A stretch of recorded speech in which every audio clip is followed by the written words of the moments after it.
So I just wanted to conclude this with a quick note that Sage has exponentials built into it, but as usual, since calculating the exponential requires that the eigenvalues are sort of nice enough, if your matrix is too ugly, then Sage will just crash. So I have the examples from the lecture pre-built into the calculators here. So if you have a square matrix and you want its exponential, you can simply use the syntax exp of a.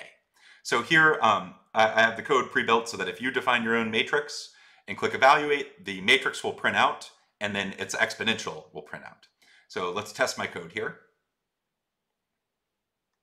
Great. So here I input the matrix whose columns are 20, -9, and then 54, -25. So what did the matrix exponential look like? Well, this is the one we did in class. I believe that the eigenvalues were 2 and -7. So when we look at the exponential here, unsurprisingly, we see a bunch of e to the 2's and e to the -7's floating around. Also, if you're working with a system, you can declare a variable t and then and also an initial vector and get the solution to the system.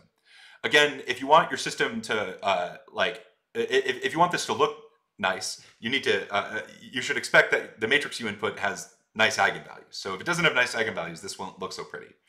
And also, the thing that will spit out here is correct, but it might not be fully simplified. So here I've predefined a variable called t. I've defined an initial vector called u0.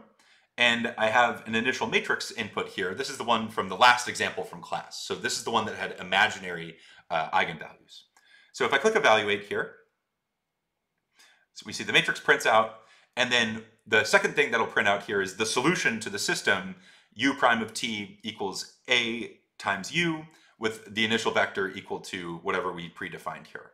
And so here what we see is that we get our vector, but it's in terms of e to the complex values here. So if we wanted to compare this to whatever we got, applying Euler's formula, we might have to simplify this expression a little bit. But I hope that these calculators prove useful while you're working on your problems.